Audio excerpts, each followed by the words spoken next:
অল্প একটু চিকেন আর মসুর ডাল দিয়ে এই রেসিপিটা বানিয়ে দেখতে পারেন। গরম ডাল ভাতের সঙ্গে বা শুধু শুধু খেতে অসাধারণ লাগে। নমস্কার বন্ধুরা, রূপাস কিচেনে সবাইকে স্বাগতম। তাহলে চলুন রেসিপিটা দেখে নেওয়া যাক। শুরু থেকে শেষ পর্যন্ত দেখার জন্য আপনাদের কাছে অনুরোধ রইল। প্রথমে একটা পাত্রের মধ্যে নিয়ে নেব 1 বাটি মসুর ডাল। ওজন হিসাবে 150 গ্রাম মসুর ডাল আছে। 2-3 বার জল দিয়ে ভালো করে ধুয়ে নিয়ে একটা ছাঁকনির মধ্যে জল ঝরিয়ে নেব। ডালের জলটা ভালো করে ঝরিয়ে নেওয়ার পর একটা সুতির কাপড়ের মধ্যে ডালগুলোকে ঢেলে নেব। ডালের গায়ে যে জলটা আছে এইভাবে করে মুছে নেব।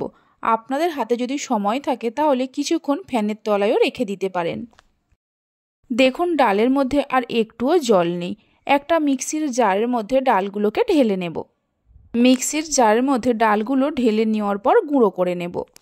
একদম মিহি করে গুঁড়ো না করলেও হবে, একটু দানা দানা থাকলে কোনো অসুবিধা নেই। দেখুন ঠিক এরকমভাবে গুঁড়ো করে নিতে হবে।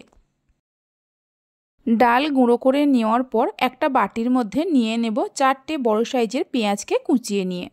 পেঁয়াজের মধ্যে 1/2 চামচ নুন দিয়ে দেব, মানে স্বাদ মতো নুন দিয়ে দেব। নুন দেওয়ার পর পেঁয়াজের সঙ্গে খুব ভালো করে মেখে নিতে হবে মিনিট 2-3 সময় ধরে। নুন দিয়ে পেঁয়াজ মাখলে দেখবেন পেঁয়াজ থেকে জল ছাড়তে শুরু করবে।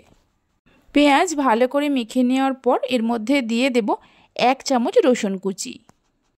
3টে কাঁচা লঙ্কাকে কুচিয়ে নিয়ে দিয়ে দেব। ঝালটা চাইলে আরেকটু বাড়িয়েও দিতে পারেন। 1 মুঠো ধনেপাতা কুচি দিয়ে দেব। 1 বাটি চিকেন দিয়ে দেব। এখানে আমি 150 গ্রাম চিকেনকে ছোট ছোট করে কেটে নিয়েছি। মিক্সির জারের মধ্যে যে ডালটা গুঁড়ো করে রেখেছিলাম অর্ধেকটা দিয়ে দেব। 1 চামচের মতো সয়া সস দিয়ে দেব। অল্প করে গরম মশলা গুঁড়ো দিয়ে দেব, মানে 1 চামচের 4 ভাগের 1 ভাগ। অল্প করে ঝাল লঙ্কার গুঁড়ো দিয়ে দেব। এবার সব কিছুকে খুব ভালো করে মেখে নেব। এই চিকেন পেঁয়াজিটা বানাতে খুব বেশি সময়ের প্রয়োজন পড়ে না, কম সময়ের মধ্যে বানিয়ে নেওয়া যায় আর খেতেও হয় অসাধারণ। এর মধ্যে আরও একটু ডালের গুঁড়ো দিয়ে দেব। ডালের গুঁড়োটা দিয়ে আবারও মিশিয়ে নেব। এটা মাখতে মাখতেই বুঝতে পারবেন, যদি হাতের মধ্যে মুঠো করে নেওয়া যায় তাহলেই বুঝবেন মাখাটা ঠিকঠাক হয়েছে। এইভাবে মুঠো করে দেখে নিতে হবে। দেখুন কত সহজেই মুঠোটা হয়ে যাচ্ছে, তার মানে বুঝে নিতে হবে মাখাটা ঠিকঠাক হয়েছে। যে ডালটা গুঁড়ো করে নিয়েছিলাম পুরো ডালের গুঁড়োটা লাগেনি, কিছুটা ডালের গুঁড়ো মিক্সির জারের মধ্যে আছে। এবার এই চিকেন পেঁয়াজিগুলো ভেজে নেব।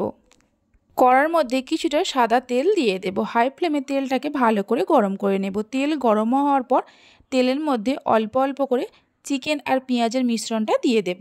গ্যাসের ফ্লেমটা মিডিয়ামে রেখে চিকেন পেঁয়াজিগুলোকে উল্টে পাল্টে ভালো করে ভেজে নিতে হবে। হাই ফ্লেমে ভাজতে যাবেন না, তাহলে চিকেনগুলো কাঁচা থেকে যেতে পারে। এইভাবে একবার চিকেন পেঁয়াজির রেসিপিটা বাড়িতে বানিয়ে দেখতে পারেন। বাড়িতে বানালে খেয়ে আপনাদের কেমন লাগলো অবশ্যই আমাকে কমেন্ট করে জানাবেন।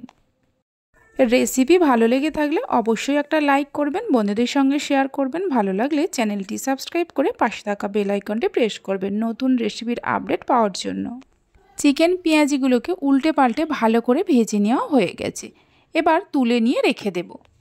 বাকি যে মিশ্রণটা আছে এইভাবে ভেজে নেব। সমস্ত চিকেন পেঁয়াজিগুলোকে ভেজে নেওয়ার পর আপনাদের দেখাচ্ছি। সবগুলোকে ভেজে নেওয়ার পর ওপর দিয়ে অল্প করে বিট লবণ ছড়িয়ে দেব। একটা চিকেন পেঁয়াজিকে ভেঙে নিয়েও দেখিয়ে দিচ্ছি, দেখুন কত সুন্দর হয়েছে। তাহলে চলুন ভিডিওটা আমি এখানেই শেষ করছি। আপনারা সবাই ভালো থাকবেন, সুস্থ থাকবেন। ধন্যবাদ।